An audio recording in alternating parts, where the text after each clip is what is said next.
আগুনে হাত দিলে হাত পড়ে, এটা তাদের জানিয়ে দিতে হবে। আমি যেখানেই থাকি, এই বাংলাদেশই আমার, এই দেশ আমার বাবা স্বাধীন করে দিয়ে গেছে। বেঁচে যখন আছি বাংলাদেশে তো ফিরবো অবশ্যই, এবং সেদিন বেশি দূরে না। এবং এই ইউনূস এবং তার গং, ওই উপদেষ্টা চোর সবকটা, আর তার ওই এনসিপি পার্টি একসময় সব ছাত্রলীগ করতো, ও গণভবনে যে আমার সাথে খুব ছবি আছে। কালকে সবচেয়ে আরেকটি বড় বৈঠক করে ফেলেন আওয়ামী লীগের শীর্ষস্থানীয় অনেক নেতা। সেই বৈঠকটি সংগঠিত হয় কলকাতার নিউ টাউনের মধ্যে, এবং সেই বৈঠকটির নেতৃত্ব দেন আওয়ামী লীগের সাধারণ সম্পাদক ওবায়দুল কাদের।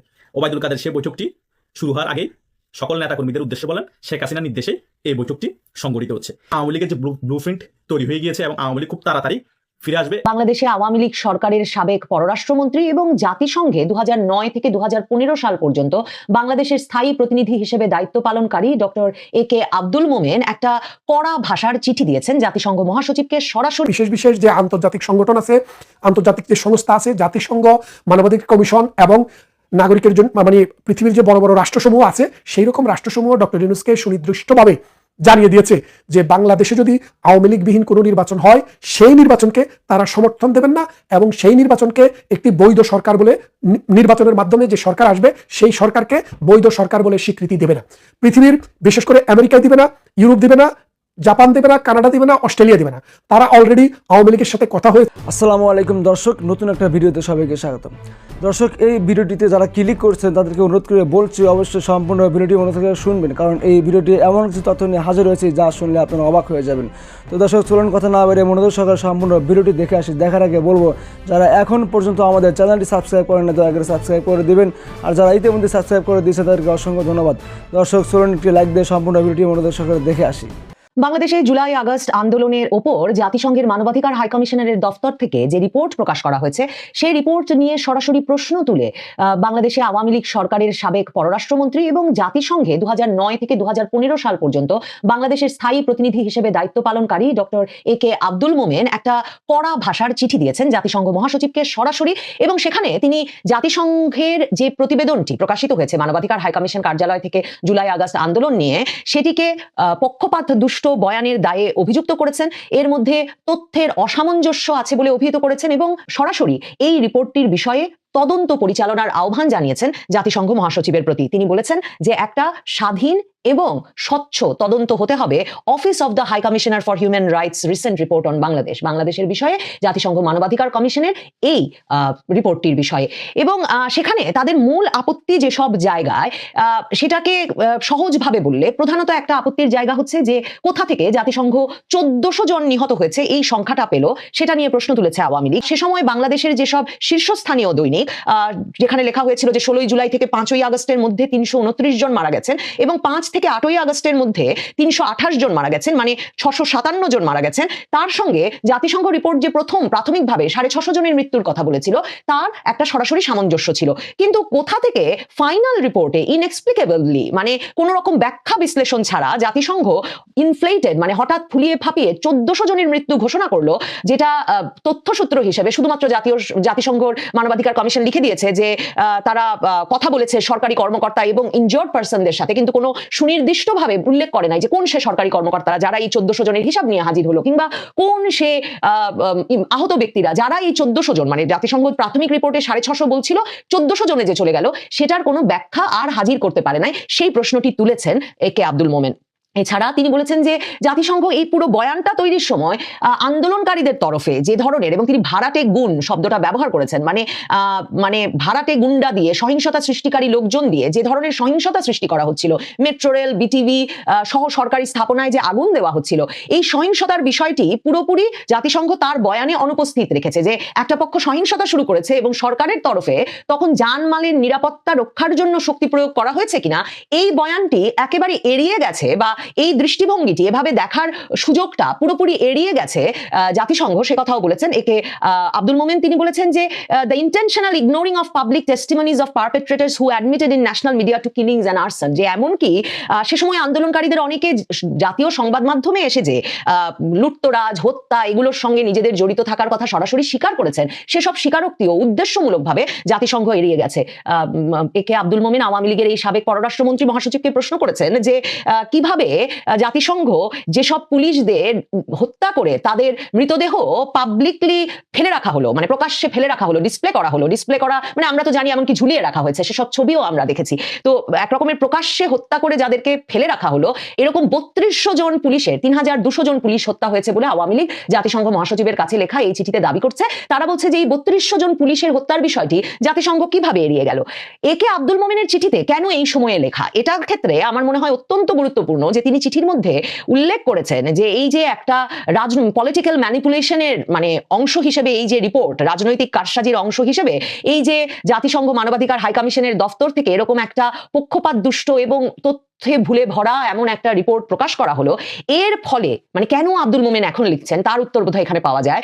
সেখানে তিনি লিখছেন যে it has come to our attention, যে এর ফলে বাংলাদেশ আন্তর্জাতিক অপরাধ ট্রাইব্যুনালে এখন পরামর্শ দিয়েছে বা তারা গ্রেফতারি পরোয়ানা জারি করেছে 25 জন এমন ঊর্ধ্বতন শীর্ষ সামরিক কর্মকর্তাকে গ্রেফতারের জন্য, যার মধ্যে আব্দুল মোমেন লিখছেন many of whom are decorated senior officers in the armed forces who have served in the UN peacekeeping missions with distinction, যাদের মধ্যে অনেকে মানে এরা একদিকে যেমন খুবই মানে তাদের আর্মি অফিসার হিসেবে তাদের ক্যারিয়ারটা বর্ণাঢ্য, তেমনি এরা ইউএন শান্তিরক্ষী জাতিসংঘ শান্তিরক্ষী মিশনের ফ্ল্যাগ বহন করে, জাতিসংঘের পতাকা বহন করে অত্যন্ত সম্মানের সঙ্গে এবং জাতিসংঘের মর্যাদা রক্ষা করে ডিস্টিংশনের সাথে তাদের দায়িত্ব পালন করেছেন। তো আব্দুল মোমেন প্রশ্ন তুলেছেন এখানে যে মহাসচিবের এখন উচিত হবে উদ্যোগ নেওয়া যে যেই অফিসাররা জাতিসংঘের ফ্ল্যাগ উচ্চ করলেন, পৃথিবীর বিভিন্ন মানে জাতিসংঘের পতাকার সম্মান রক্ষা করলেন এবং জাতিসংঘের অ্যাসাইনমেন্ট অত্যন্ত ভালোভাবে পালন করলেন, সেসব বর্ণাঢ্য ক্যারিয়ারের মানে সামরিক অফিসারদেরকে জাতিসংঘ মানবাধিকার হাই কমিশনারের এরকম একটা ভুলে ভালে ভরা রিপোর্টের ভিত্তিতে এখন গ্রেফতার করতে যাচ্ছে আন্তর্জাতিক অপরাধ ট্রাইব্যুনাল। জাতিসংঘ মহাসচিবের উচিত হবে দ্রুত এই বিষয়ে একটা উদ্যোগ নেওয়া, কারণ তিনি মনে করাচ্ছেন যে যেই বাংলাদেশ অর্থনৈতিকভাবে সামাজিক সকল সূচকে জাতিসংঘের দ্বারা প্রশংসিত ছিল এবং অত্যন্ত ভালো এগিয়ে যাচ্ছিল, সেই বাংলাদেশ গত 1 বছরের বেশি সময় ধরে চলা অস্থিতিশীলতা সহিংসতায় এখন অর্থনৈতিকভাবে মুখ থুবড়ে পড়ছে এবং মানে দেশটিতে এত ভয়াবহভাবে দারিদ্র্য বেড়েছে যে মানে এই সাবেক পররাষ্ট্রমন্ত্রী লিখছেন যে মহাসচিবের যে বাড়ি অ্যান্তনিও গুতেরেসের যেখানে বাড়ি জাতিসংঘ মহাসচিবের পর্তুগাল, তার দেশ পর্তুগালেও বাংলাদেশ থেকে অবৈধ অভিবাসনের পরিমাণ এবং অবৈধভাবে সেখানে যাওয়ার আকুতির পরিমাণ, তারা পরিমাণ অনেক বেড়ে গেছে। তো কি কি সুনির্দিষ্ট বিষয় তুলে ধরলেন একে আব্দুল মোমেন সেটা একটু আপনাদেরকে বলি। একটা তো বলেছি যে 3200 জন পুলিশ অফিসারের মৃত্যুর বিষয়ে কি করে জাতিসংঘ রিপোর্ট এড়িয়ে গেল, সরাসরি আওয়ামী লীগ এই চিঠিতে সে প্রশ্ন করছে। এরপরে বলেছি যে কিভাবে লুটতরাজ হত্যা করেছি বলে যে বয়ান বা যেই স্বীকারোক্তি জাতীয় সংবাদ মাধ্যমে দিল আন্দোলনকারীরা, কি করে জাতিসংঘ সেটা এড়িয়ে গেল সে প্রশ্ন তুলেছে। তারপর তারা প্রশ্ন তুলেছে যে জাতিসংঘ কিভাবে মেনে নিল যে আন্দোলনের সঙ্গে জড়িত যারা এবং সহিংসতা হত্যা লুটতরাজ এসবে জড়িত ছিল তাদের ক্ষেত্রে যে ইউনুস সরকার ইউনুস প্রশাসন একটা ঢালাও দায় মুক্তি দিয়েছে যে আন্দোলনের সময়কার হত্যা লুটতরাজ এসবের কোনো বিচার করা যাবে না। এই দায় মুক্তি নিয়ে কি করে জাতিসংঘ প্রশ্ন তুলছে না, সে প্রশ্ন করেছে আওয়ামী লীগের এই সাবেক পররাষ্ট্রমন্ত্রী। তারপর বাংলাদেশের এই সাবেক পররাষ্ট্রমন্ত্রী বলছেন যে বাংলাদেশের একটা সর্বোচ্চ আদালত হাইকোর্ট এবং সুপ্রিম কোর্টের মানে আপিল বিভাগ এবং হাইকোর্টের যে অনেক অনেক বিচারপতিকে একেবারে অবৈধভাবে ঢালাওভাবে অপসারণ করা হয়েছে, জাতিসংঘ তার এই পরিস্থিতি বয়ানের রিপোর্টে প্রতিবেদনে সেটা কি করে এড়িয়ে গেল। তিনি প্রশ্ন করছেন যে আবু সাইদের যে মৃত্যু, সেই মৃত্যুতে তখন ময়না তদন্ত থেকে পরিষ্কারভাবে বেরিয়ে এসেছিল যে কোনো বন্দুকের গুলিতে আবু সাইদের মৃত্যু হয়নি, আবু সাইদের মৃত্যু হয়েছিল ব্লান্ট হেড ট্রমায়, মানে ভোতা কিছু দিয়ে এমন ভাবে তার মাথায় আঘাত করা হয়েছে সেই মাথার আঘাত থেকে। এই বিষয়টি জাতিসংঘ এড়িয়ে গেল কি করে। এটা পড়ে আমার মনে হলো আন্তর্জাতিক অপরাধ ট্রাইব্যুনালে উপস্থিত হয়ে কিছুদিন আগে আপনারা জানেন যে আমি বয়ানে বিস্তারিত বলেছিও আপনাদেরকে যে আবু সাইদের বাবা নিজে হাজির হয়ে কিন্তু বললেন যে বহু ঘন্টা পর ছেলের লাশ যখন তার কাছে পৌঁছালো সেই ছেলের লাশের মাথার পেছন থেকে তখনও রক্ত ঝরছিল। তো তিনি প্রশ্ন করেছিলেন যে কিভাবে মানে এত কি গভীর আঘাত ছেলের মাথার পেছনে যে তখনও রক্ত ঝরছিল। তো আওয়ামী লীগের তরফে সেই প্রশ্ন করা হলো যে আবু সাইদের মৃত্যুর বিষয়টি নিয়ে কি করে জাতিসংঘ প্রশ্ন তুলল না। তারা বলছেন যে কত সংখ্যক ব্যক্তি, আমরা জানি যে মিলিটারি রাইফেলে যে অধিকাংশের মৃত্যু হয়েছে জাতিসংঘ রিপোর্টে কিন্তু সেটা বলা হয়েছে, আমার যতটুকু মনে পড়ে 60-70% বেশি যে মিলিটারি রাইফেলে মৃত্যু হয়েছে সে কথা কিন্তু জাতিসংঘ রিপোর্টে আছে। এখন সাবেক পররাষ্ট্রমন্ত্রী প্রশ্ন করছেন যে এই যে 7.62 বুলেট দিয়ে 7.62 বুলেট দিয়ে কত সংখ্যক মারা গেলেন সেটা কেন চিহ্নিত করতে পারলো না জাতিসংঘ। শুধু তাই নয়, তারা বলছে এই বুলেট এবং এই মানে এই হত্যাকাণ্ডগুলো ঘটেছে প্রাইভেট শার্প শুটার্স এবং গুমসদের দ্বারা, মানে বেসামরিক বেসরকারি তার মানে প্রাইভেটলি হায়ার্ড ভাড়াটিয়া গুন্ডাদের দ্বারা এই হত্যাকাণ্ডগুলো ঘটেছে। কারণ আওয়ামী লীগের দাবি যে বাংলাদেশ পুলিশকে কখনো 7.62 মিলিমিটারের বুলেটের কোনো অস্ত্র দেওয়া দেওয়া হয় নাই, তাহলে এই অস্ত্রগুলো কোথা থেকে এলো সেই প্রশ্নটা কি করে জাতিসংঘ তুললো না, সেই প্রশ্ন তুলছেন সাবেক পররাষ্ট্রমন্ত্রী এ কে আব্দুল মোমেন। এবং তারা বলছেন যে অনেক সুপরিচিত আন্দোলনকারীর বাড়িতে তো পরে এই 7.62 বুলেটের অস্ত্র এবং বুলেট পাওয়া গেছে, তাহলে সেগুলো কি করে জাতিসংঘ তার তদন্ত প্রতিবেদনে এড়িয়ে গেল। 2024 সালের 5 আগস্ট শেখ হাসিনা সরকারের পতনের পর আওয়ামী লীগের অনেক শীর্ষস্থানীয় নেতা ভারতে চলে যান। ভারতে চলে যাওয়ার পর সেখানে তারা অনেক বৈঠক করেছে। সেই সকল বৈঠকের খবর আমরা নিউজ মিডিয়ার মাধ্যমে জানতে পেরেছিলাম। কিন্তু গতকালকে সবচেয়ে আরেকটি বড় বৈঠক করে ফেলেন আওয়ামী লীগের শীর্ষস্থানীয় অনেক নেতা। সেই বৈঠকটি সংগঠিত হয় কলকাতার নিউ টাউনের মধ্যে এবং সেই বৈঠকটির নেতৃত্ব দেন আওয়ামী লীগের সাধারণ সম্পাদক ওবায়দুল কাদের। ওবায়দুল কাদের সেই বৈঠকটি শুরু হওয়ার আগেই সকল নেতাকর্মীদের উদ্দেশ্যে বলেন, শেখ হাসিনার নির্দেশে এই বৈঠকটি সংগঠিত হচ্ছে। এই সময় হঠাৎ করে এত বড় বৈঠকের আয়োজন কেন করা হয়? সেটার মেইন রিজন হচ্ছে আওয়ামী লীগের সকল কর্মীদেরকে সংগঠিত করার লক্ষ্যে এই বৈঠকটি আয়োজিত হয় এবং ডক্টর ইউনূসের যে সকল গাফিলতি আছে 14 মাসের শাসনামলে সকল কিছু কিভাবে জনসম্মুখে আনা যায় এবং জনগণের কাছে এই ডক্টর ইউনূসের দুঃশাসন এর ব্যাপারে সকল কিছু পৌঁছিয়ে দেওয়া যায়, সে সকল বিষয় আলোচনা হয়েছে। এবং এটাও আলোচনা হয়েছে শেখ হাসিনা 16 বছরের শাসনামলে যে সকল উন্নয়ন হয়েছে সে সকল উন্নয়ন জনগণের দ্বারপ্রান্তে পৌঁছে কিভাবে দেওয়া যায়, সেই লক্ষ্যে কিভাবে কাজ করা যায়, সে সকল বিষয় গুরুত্বপূর্ণ আলোচনা হয়েছে। এবং শেখ হাসিনা 16 বছরের শাসনামলের আগে যে সকল সরকার এসেছে তারা কি দেশের জন্য উন্নয়ন করেছে এবং তাদের শাসনামল কেমন ছিল এবং শেখ হাসিনা 16 বছরের শাসনামল কেমন ছিল, সে সকল বিষয় জনগণের কাছে আমাদের তুলে ধরতে হবে মিডিয়ার মাধ্যমে এবং ব্যানার পোস্টারের মাধ্যমে। ওই সকল বিষয় আলোচনা হয়। এবং আরো একটি গুরুত্বপূর্ণ বিষয় আলোচনা হয়, সেটা হচ্ছে আগামীতে আওয়ামী লীগকে নির্বাচনে অংশগ্রহণ করতে দিবে না ডক্টর ইউনূস সরকার। তাহলে আমাদের রাজপথে নেমে নিজেদের দাবি কিভাবে আদায় করতে হয়, কিভাবে সংগঠিত রাজপথে নেমে রাজপথ দখল করতে হয়, সে সকল বিষয় নেতাদের সাথে অনেক গুরুত্বপূর্ণ আলোচনা হয়। আর তৃতীয় বিষয় হচ্ছে যে আওয়ামী লীগ 16 বছর ক্ষমতায় ছিল, আওয়ামী লীগের সাংগঠনিক অনেক দুর্বলতা আছে, নিজেদের মধ্যে অনেক গ্রুপিং কোন দল আছে, ওই সকল গ্রুপিং কোন দল ঠিক করে সকলে একত্রিত হয়ে রাজপথে নামার যে প্রক্রিয়া সেটা একসাথে কিভাবে করা যায়, ওই সকল বিষয় গুরুত্বপূর্ণ আলোচনা হয়। আরো অনেক গুরুত্বপূর্ণ ডিপলি বিষয় আলোচনা হয়। ওই সকল বিষয় ইন্ডিয়ার অনেক মিডিয়া এবং অনেক ইউটিউবার খুললামভাবে আলোচনা করে নাই এবং ওগুলো সিক্রেট রেখেছে এবং আমাকেও বলা হয়েছে ওই সকল বিষয় ইউটিউবের মধ্যে আলোচনা করতে না, যে সকল বেসিক ব্যাপার ওগুলো আলোচনা করতে। সেই কারণে আমি ওই সকল বিষয় আপনাদের কাছে ইউটিউবে তুলে ধরতে পারছি না। যারা আমার কাছে লোক আছে তারা আমাকে আপনারা মেসেঞ্জারে ইনবক্স করিয়েন, আপনাদেরকে আমি ওই সকল তথ্য মেসেঞ্জারে দিয়ে দিতে পারবো। তাই আওয়ামী লীগের যে ব্লুপ্রিন্ট তৈরি হয়ে গিয়েছে এবং আওয়ামী লীগ খুব তাড়াতাড়ি ফিরে আসবে এবং রাজপথের মধ্যে আওয়ামী লীগ উত্তাপ ছড়াবে, সেটা বলাই যায়। কিন্তু আমার নিজের ব্যক্তিগত অভিমত, তার আগে আওয়ামী লীগের কিছু শীর্ষস্থানীয় নেতা তাদের যদি জেলও ঢুকার ভয় না থাকে, তারা যদি জেলও যায় দেশে আসার পরে, তাও তারা দেশে আসুক, অন্তত একটু চাঙ্গা করুক কর্মীদেরকে। তাহলে কিন্তু বাংলাদেশ কিন্তু গরম হয়ে যাবে যে শীর্ষস্থানীয় নেতারা বাংলাদেশে আসতে শুরু করে দিয়েছে। বাংলাদেশের কর্মীরা আরো বেশি উজ্জীবিত হবে এবং রাজপথে নামার জন্য আরো বেশি উদ্গ্রীব হয়ে পড়বে। এবং যে সকল তৃণমূলের কর্মীদের সাথে অনেক নেতা যোগাযোগ করছে না, সে সকল কর্মীদের সাথে তৃণমূল নেতারা যোগাযোগ করে তাদের কি সুবিধা অসুবিধা আছে সে সকল বিষয় খবর নিয়ে তাদেরকে একটু হেল্প করার প্রয়োজন আছে। কারণ অনেক তৃণমূলের কর্মীরা হতাশ হয়ে আছে, তারা এখন অভিমানী হয়ে বসে আছে। তাদেরকে যদি একটু সাহায্য সহযোগিতা করে উজ্জীবিত করা যায়, তাহলে কিন্তু আওয়ামী লীগ রাজপথ কাঁপাতে বেশি সময় লাগবে না। এই সকল বিষয়গুলো ছোটখাটো বিষয়, সকল বিষয়গুলো নেতাদের মাথায় থাকার কথা, কিন্তু নেতারা খুব আনন্দে থাকার কারণে কলকাতার মধ্যে, সে কারণে এই সকল বিষয়গুলো সিরিয়াসলি নিচ্ছে না। টুকিটাকি ঝটিকা মিছিল দিয়ে 150-200 মানুষ দিয়ে হঠাৎ 20-30 পয়েন্টে মিছিল করে বিক্ষোভ করে রাজপথ উত্তাপ ছড়ানো যাবে না। রাজপথ উত্তাপ ছড়াতে হলে অবস্থান করতে হবে 1 থেকে 2 ঘন্টা, তাহলে কিন্তু কম্পন ধরবে এই সরকারের। খুব তাড়াতাড়ি সরকার তল্পিতল্পা নিয়ে পালাবা। সেটা করার জন্য কর্মীদেরকে আরো বেশি উজ্জীবিত করতে হবে। অনেক কর্মী এখন অভিমান হয়ে বসে আছে, হতাশাগ্রস্ত হয়ে বসে আছে। হয়তো এই সকল বিষয়ও কিন্তু ওই বৈঠকের মধ্যে আলোচনার বিষয়বস্তু ছিল। এটা হয়তো আমরা আগামীতে প্রতিফলন দেখতে পাবো। বাংলাদেশে আওয়ামী লীগের অ্যাক্টিভ 50 লক্ষ কর্মী আছে। ওই অ্যাক্টিভ 50 লক্ষ কর্মীকে যদি এখন আমরা নার্সিং করি, তাদের সুবিধা অসুবিধা দেখি, তাদেরকে যদি এখন আমরা বলি তোমরা অ্যারেস্ট করো, তোমাদেরকে জেলে সকল ব্যাপার আমরা দেখবো, জামিন করানোর ব্যবস্থা আমাদের। ও 50 লক্ষ ছাত্রলীগের অ্যাক্টিভ কর্মীর মধ্যে যদি 20-30 লক্ষ অ্যাক্টিভ কর্মী শুধু ঢাকাতে অবস্থান করে, এট এ টাইম চলে আসে 4-5 দিন, 1 সপ্তাহের মধ্যে ঢাকা দখল করা কোনো ব্যাপার? আমি যুবলীগ বাদ দিলাম, স্বেচ্ছাসেবক লীগ বাদ দিলাম, আওয়ামী লীগেরও বাদ দিলাম, বৃদ্ধদেরকে, অন্তত ইয়ং যারা আছে তারাই তো এনাফ ঢাকা দখল করতে উত্তাপ ছড়ানোর জন্য, তাই নয় কি? কিন্তু আমাদের প্ল্যানিং এ কিছু ভুল আছে, আমাদের নিজেদের থেকে কিছু করার জন্য কোনো কিছু চাহিদা আমরা দেখাচ্ছি না। আমরা চিন্তা করছি আওয়ামী লীগ এমনিতে 10-15 বছর ক্ষমতায় আসবে না, টাকা পয়সা কামাইছি, আমরা এখন বিদেশে বসে বসে আমোদ প্রমোদ করি, যখন পরিস্থিতি ভালো হবে তখন দেশে ঢুকে আবার টাকা টুকা দিয়ে এমপি মন্ত্রী হয়ে যাবে। এটা তাদের মাথায় কাজ করে, কিন্তু তাদের মাথায় এটা কাজ করে নিয়ে আওয়ামী লীগের নাম বিক্রি করে কর্মীদেরকে ব্যবহার করে আমি এত টাকার মালিক হয়েছি, অন্তত এখন আওয়ামী লীগের জন্য টাকাটা খরচ করি, কর্মীদের জন্য টাকাটা খরচ করি, রাজপথটা দখল করার জন্য একটা ফাইট দিই। এই জিনিসটা তারা করছে না। এই জিনিসটা যদি সতত দিকে করে, মনের থেকে তারা কোনো ধরনের ভেজাল না রেখেই করে, কর্মীদেরকে ভালোবাসে, দলকে ভালোবাসেই করে, আওয়ামী লীগ ফিরতে 14 মাস কেন 8 মাসে ফিরার কথা। তাদের এই সকল সদিচ্ছার কারণে আওয়ামী লীগ আরো হয়তো 14 মাস লেট হয়ে ফিরবে। কিন্তু আস্তে আস্তে এই সকল নেতা কর্মীরা বুঝতে পেরেছে যে আমাদের টাকা পয়সা দিয়ে কি হবে, মরে গেলে তো শেষ, অন্তত যতদিন বেঁচে আছি দলের জন্য ফাইট করে বেঁচে থাকি এবং টাকা পয়সাগুলো দলের জন্য ঢালি। কারণ দল থাকলেই তো আমি আবার টাকা কামাতে পারবো, দল ক্ষমতা আসলেই তো আমি একটা ভালো অবস্থানে যেতে পারবো, দলের নাম বিক্রি করে তো আমি টাকা কামিয়েছি, তাই নয় কি? এভাবেই যদি সকলে চিন্তা করেন, সকল শীর্ষস্থানীয় নেতারা চিন্তা করেন, আওয়ামী লীগ ফিরতে বেশি দিন লাগবে না, আর বেশি বেশি বৈঠক করা লাগবে না। বৈঠকের মতো বৈঠক একটা করলে এনাফ এবং আওয়ামী লীগকে রাজপথে ফিরিয়ে আনার জন্য এই মনোভাবটাই যথেষ্ট।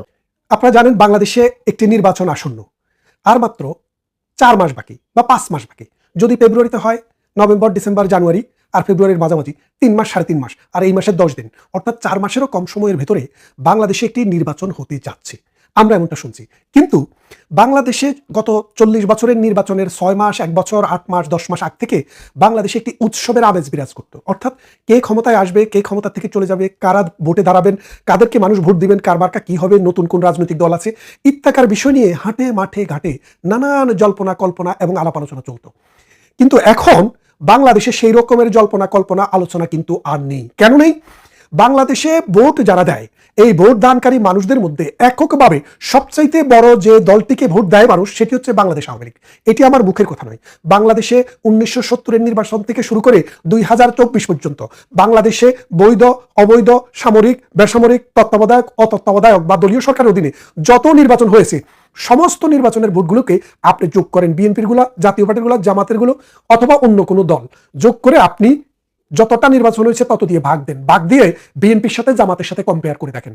তার মানে হচ্ছে বাংলাদেশে এককভাবে আওয়ামী লীগের চাইতে বেশি ভোট কোনো কালেও কোনো লোক পায়নি, কোনো দল পায়নি, ভবিষ্যতেও অদূর ভবিষ্যতেও সেটা পাওয়ার কোনো সম্ভাবনা নেই। এই বাস্তবতায় ডক্টর ইউনূস বাংলাদেশের আওয়ামী লীগের কার্যক্রম নিষিদ্ধ করার পর বাংলাদেশ আওয়ামী লীগের অ্যাবসেন্সে যে নির্বাচনটি করার তিনি চেষ্টা করেছেন, সেই নির্বাচনটি ডক্টর ইউনূসের পক্ষে করা সম্ভব হচ্ছে না। কারণ আন্তর্জাতিক মহল, বিশেষ করে বিশেষ যে আন্তর্জাতিক সংগঠন আছে, আন্তর্জাতিক যে সংস্থা আছে, জাতিসংঘ, মানবাধিকার কমিশন এবং নাগরিকের জন্য মানে পৃথিবীর যে বড় বড় রাষ্ট্রসমূহ আছে, সেই রকম রাষ্ট্রসমূহ ডক্টর ইউনূসকে সুনির্দিষ্টভাবে জানিয়ে দিয়েছে যে বাংলাদেশে যদি আওয়ামী লীগবিহীন কোনো নির্বাচন হয়, সেই নির্বাচনকে তারা সমর্থন দেবেন না এবং সেই নির্বাচনকে একটি বৈধ সরকার বলে, নির্বাচনের মাধ্যমে যে সরকার আসবে সেই সরকারকে বৈধ সরকার বলে স্বীকৃতি দেবে না। পৃথিবীর বিশেষ করে আমেরিকায় দিবে না, ইউরোপ দিবে না, জাপান দেবে না, কানাডা দিবে না, অস্ট্রেলিয়া দিবে না। তারা অলরেডি আওয়ামী লীগের সাথে কথা হয়েছে। আওয়ামী লীগের উচ্চমহল থেকে আমরা যে খবর পেয়েছি যে তারা আওয়ামী লীগকে নিশ্চিত করেছে যে বাংলাদেশে যদি কোনো নির্বাচন হয়, সেই নির্বাচনে আওয়ামী লীগের প্রতিনিধিত্ব থাকতে হবে। যদি আওয়ামী লীগের প্রতিনিধিত্ব না থাকে, যেই সরকার আসবে সেই নির্বাচনের মাধ্যমে সেই সরকারকে স্বীকৃতি দিবে না এবং সেই সরকারের সাথে কোনো রকমের অর্থনৈতিক কর্মকাণ্ডে তারা দ্বিপক্ষীয় চুক্তি করবে না। তার মানেটা এখন বোঝেন, বাংলাদেশে আপনি বৈদেশিক বিনিয়োগ বলেন, বিদেশ থেকে ঋণ আনতে চান, বিদেশের লোক পাঠাতে চান, আপনার তো দ্বিপক্ষীয় একটা সমঝোতা স্মারক স্বাক্ষর হয়, একটা চুক্তি হয়। এখন যদি সরকারটিকেই যদি কেউ স্বীকার না করে, তাহলে ওই সরকারের সাথে কেউ কোনো রকমের চুক্তি করবে না, যার ফলে বাংলাদেশ অন্ধকারে নিমজ্জিত হবে। আপনারা জানেন, আফগানিস্তানে তালেবানকে বলেছিল যে তোমরা যদি নারীর অধিকার নিশ্চিত না করো, নারীদের স্কুলে যাওয়া যদি নিশ্চিত না করো, নারীদের ভোটাধিকার এবং মানবাধিকার যদি নিশ্চিত না করো, তাইলে তালেবান সরকারকে আমরা স্বীকৃতি দেব না। পৃথিবীর প্রায় 90% দেশ এখনো তালেবান সরকারকে স্বীকৃতি দেয়নি। সেখানকার শিশু মৃত্যুর হার পৃথিবীতে আফ্রিকার পরে সবচেয়ে বেশি এবং মানুষের মাথাপিছু আয় মাত্র $600। এই গরিব রাষ্ট্রটির সরকারকে পৃথিবীর বেশিরভাগ রাষ্ট্রই স্বীকৃতি দেয়নি। ঠিক তেমনি ডক্টর ইউনূস যদি আওয়ামী লীগকে বাদ দিয়ে কোনো নির্বাচন করেন, সেখানে ডক্টর ইউনূসের সেই সরকারকে পৃথিবীর কোনো দেশ নির্বাচনটিকে এবং সরকারটিকে বৈধতা দেবে না। এই অবস্থায় সাম্প্রতিক সময়ে আমাদের দলের একজন নেতা এবং আওয়ামী লীগের নেত্রী জননেত্রী শেখ হাসিনার ছেলে সজীব ওয়াজেদ জয় বলেছেন যে আওয়ামী লীগ ছাড়া কোনো নির্বাচন বাংলাদেশে হবে না এবং আওয়ামী লীগ ছাড়া কোনো নির্বাচন গ্রহণযোগ্য হবে না এবং আওয়ামী লীগকে ভোটে অংশগ্রহণ করতে দিতে হলে এখন থেকেই আওয়ামী লীগের কর্মকাণ্ডকে বৈধতা দিতে হবে, তা না হলে আওয়ামী লীগ এইরকম অবস্থায় নির্বাচনে করতে পারবে না। তাহলে আপনারা বোঝেন এই কথাটির অর্থ কি। এবং এখানে এই ভোটের বিষয়টির সাথে আরেকটি বিষয় খুব জড়িত বলতে কিরকম দেখেন, বাংলাদেশের প্রতিবেশী রাষ্ট্র হচ্ছে ভারত। আমাদের অর্থনীতি, সামাজিক, রাজনীতি অনেক কিছুর সাথে এই ভারতের সম্পর্ক রয়েছে। এই দেশটির জন্মের সাথেও ভারত ওতপ্রোতভাবে জড়িত। 1971 সালের মহান মুক্তি সংগ্রামে ভারত যদি সহযোগিতা না করতো, 9 মাসের জায়গায় আমাদেরকে হয়তো 9 বছর যুদ্ধ করতে হতো। আমাদের দেশে মাটি, পোড়া মাটি আমরা ফেরত পেতাম, একটি গাছও থাকতো না, অসংখ্য মানুষের মৃত্যু হতো, বাড়িঘর পুড়িয়ে বিরানভূমি হয়ে যেত। কিন্তু ভারত যখনই আমাদের পাশে এসে দাঁড়িয়েছে, আমরা অতি অল্প সময়ের ভিতরে আমরা এই যুদ্ধে জয়লাভ করেছি।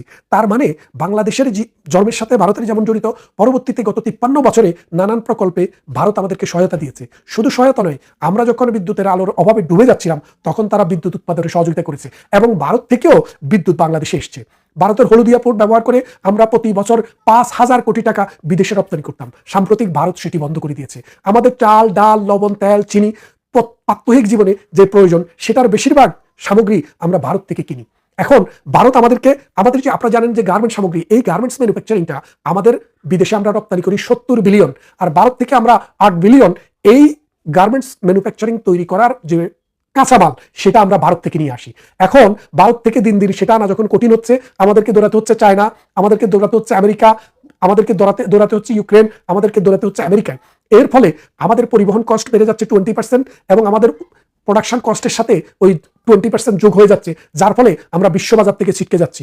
এই অবস্থায় ভারতের সাথে আমেরিকার যে সম্পর্কটি খারাপ ছিল, আমেরিকার সেই সম্পর্কটি এখন টার্নিং নিচ্ছে, অর্থাৎ আমেরিকা এখন ভারতের সাথে আবার সম্পর্ক পুনরুদ্ধারের চেষ্টা করছে। এবং ডোনাল্ড ট্রাম্প প্রস্তাবও দিয়েছে এবং সেটা আলোচনার ভিত্তিতে চলছে যে ভারতের যে ট্যারিফ সেটিকে 15 থেকে 20%-এর ভিতরে নামিয়ে। তো দর্শক, আশা করেন সম্পূর্ণ ভিডিওটি আপনার মনোযোগ সহকারে দেখেছেন এবং সবগুলো বিশ্লেষকের বিস্তারিত আলোচনা মনোযোগ সহকারে শুনেছেন। তো দর্শক, সম্পূর্ণ ভিডিওটি দেখে কি জানলেন বুঝলেন, আপনার গুরুত্বপূর্ণ মতামত আমাদের কমেন্ট বক্সে জানিয়ে দেবেন। আর এরকম প্রতিনিয়ত ভিডিও পেতে আমাদের চ্যানেলটি সাবস্ক্রাইব করে রাখবেন। আর যারা ইতিমধ্যে সাবস্ক্রাইব করে দিচ্ছেন তাদেরকে অসংখ্য ধন্যবাদ। দর্শক, আজকের মতো এ পর্যন্তই, দেখা হবে নতুন একটা ভিডিওতে।